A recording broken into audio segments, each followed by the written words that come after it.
is up 40% from the previous day, and even despite that, it's up like 300% in like 6 months. This actually blows my mind, and this is one reason why you shouldn't listen to other people on the internet. Because for me, I said to avoid this at all costs because it's just so overvalued, and look how much money you could have made, I guess. But nevertheless, to me, it's still very overvalued, so that's why it's just important to remember that you need to make your own decisions and analyze things based on your risks. But anyway, this is just anarchy, honestly. This is incredible. It's still, to me, very overvalued. But I guess they did make money. They did beat expectations a lot more. But anyway, surprise, Kodak or whatever was up a lot today. But it got slapped back down. But who really cares? CrowdStrike and what is it? Smith and Wesson. They had big days as well. So I just want to talk about 3 trades I was looking at. I actually have a current trade. Snapchat. Friday. Was it Friday? 31st. Yeah. Did I? No. It had to be Thursday because I bought on this move up. Thursday. I was like, so there were 3 trades actually real quick. I was looking at Snapchat, AMD, and ACB. They're all kind of similar. They're at some pivotal point in a pattern that I expected to move. AMD on, this was Friday, Thursday. Real quick, sorry, I keep jumping around. We'll go back to Snapchat. I always do that. I always talk about something, get sidetracked. Snapchat, I got in at Thursday because I saw it broke above this little channel. You know, tech is pretty hot right now, too. A lot of money's going into tech, and Snapchat is kind of tech. So we have this, like, oh, this is a very sloppy chart. It's just, I can barely see what's happening. Why so much crap? Anyway, it goes up, hits a point, comes down. We have this long, like, 3 weeks of just consolidation at this $21 price. 21, like, 30, whatever. And that's back from, I don't know, somewhere around here. I guess it's not that important, but for some reason I just noticed that. And then it shoots up, and then it finally breaks past this trend line.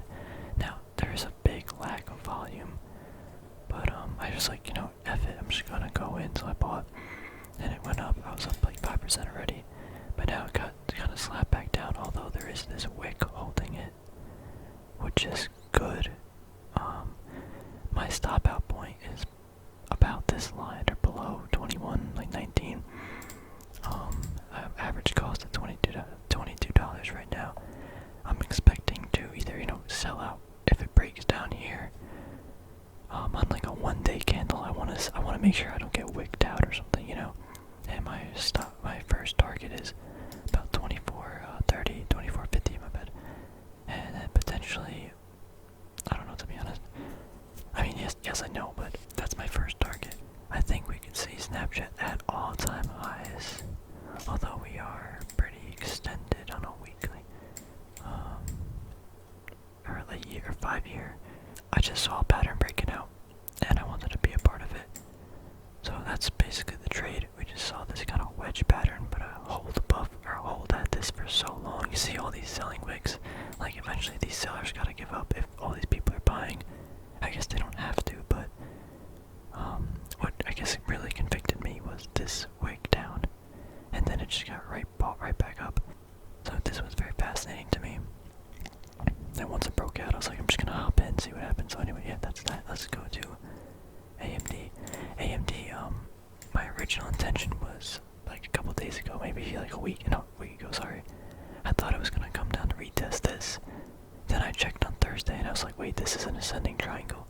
So we have an up, down, down to retest, or down to make another trend line, then kind of like this, it literally looks like a right uptrend, and then a funneling pattern.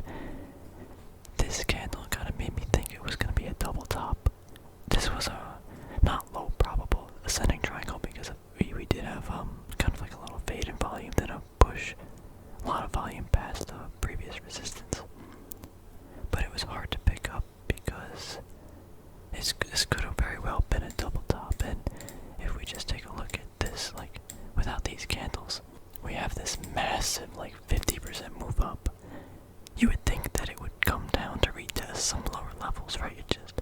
make sense when it's moving that high. Like, I feel like it would be pretty, it was more probable it was gonna go down and be a double top, then it was gonna break above, but this market is just absolutely insane. So, yeah, continued higher. AMD always, or not always, but very commonly creates these ascending triangle patterns. That's why I really enjoy trading it. See, all the way back here we have one. I'm pretty sure there's a lot more, but yeah, there's somewhere in here. But yeah, that was an ascending triangle. Kinda sad I wasn't able to, I think, wait, was it actually that one? 1, 2, 3, 4. It was actually 4 weeks. Wow, time is going by so, oh yeah, it's September. Oh my god, I gotta do, my September update videos and stuff for my portfolio. I'm thinking about doing really big changes because currently the market is just really high. Things are getting kind of ridiculous, and I want to lock in some profits on some things. Anyway, the final trade I was looking at was ACB. Again, we have this massive accelerated move up off of earnings. That's actually incredible. And then just this fade is just like, how long is this gonna fade down until, right? In 9 days they're gonna report earnings. I was looking at it just because, again, this down move has kind of been going on for 100 days. I think at some point, if it breaks out of this downward channel, you know, we're gonna see a pretty explosive move up, maybe even to retest or up to this prior high. I mean, that might not be for a while, the 1350. This was the weakest trade that I'm looking at, the 3 AMD, Snapchat, and ACB, but I do like looking at it. I haven't looked at too many other things. Oh, Big C was interesting. In one of my videos I said it was gonna get slapped down, and I just drew this support line because it just makes sense. Prior resistance, or yeah, prior resistance becomes a support, and that's exactly what happens. It's cool to see educational, I guess, content get put into the real world at practice, and it's perfect. Shoot, it goes up. We have this long selling wick down, then we have this engulfing, bear engulfing candle on this giant wick. That's almost guaranteed a down move. Not guaranteed, high probable event of it going down. Shoots down to retest. Wow, it's 25%. Wow, this thing is volatile. It goes down to retest the support. Goes back up. It's just fascinating stuff, in my opinion at least. Space is still interesting to me. I need to see it at below, definitely below 17. Yeah, preferably below 16. Still got a little way to go. Very sad about Workhorse. Workhorse broke out of the channel finally. Kind of really good volume. I lost a good amount of money on this day. I think I made like 5%, but even if I hold that day, I would have made a lot of money. But it is what it is. The trade was complete, and I made my decisions. This new stock, XPEV, or Chaopong, I think is the proper name. New IPO, electric car. Kind of just anarchy, in my opinion. I don't think I'm gonna trade something like this. It's just fun to see what other people do. Alto is interesting too. It shot up on earnings very, very high on Friday, and then faded real quick. That was kind of surprising. So, I think it did get overextended though, right? At least from my eyes, it looks like it did. There were some losers today. Tesla lost a lot. Apple and Tesla, yep, they're just doing their own thing. A lot of the gold miners got slapped down as well. Oh, Caterpillar's up 2%. This is kind of interesting. Caterpillar trend line up, and then this is kind of a heavy price action zone. Real heavy, actually. Look at all these points interact with this. Wow. Let's see, what else can we look at? CRM. Wow, that's a big, yeah, I forgot, they're just moving as well. Crazy, crazy. The valuations don't make any sense, but again, you can make money, a lot of money, but it's just not necessarily for me unless it's the price action, like AMD, makes it so. I did say AMD at $100 was probable, and we're Actually, I bought it at 50, like, yeah, like 53 maybe. Sold it for like 60 cents, whatever. That's still a massive trade. Jeez, but why is it move?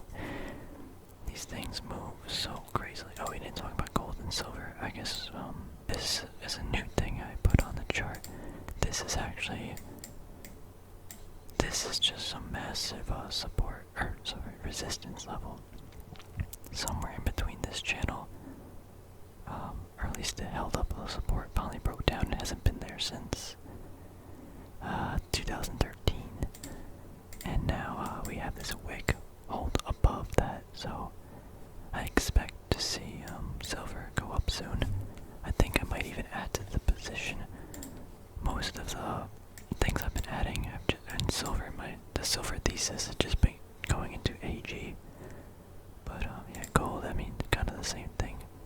Not same thing, sorry. Gold is kind of just moving up as well, but I think silver is the place that I want to, put all the money. So today is September 1st. I need to do a portfolio update. But I think tomorrow I'm going to be moving around a lot of money. I don't know. I don't like my positions. And I know some of them are long-term positions, and that's fine. But at the end of the day, like, I don't know. Sometimes you just gotta trust your gut.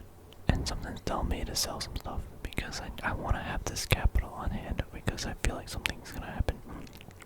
I could be wrong, obviously. I'm wrong a lot, but something's just telling me to lock in some profit, get some cash on hand, and we'll see what happens with that. So I'll probably do the update video after I do all that because it would be more fun to talk about, I guess. But anyway, that's the end of this video. Thank you all for watching, and I'll see you guys in the next video.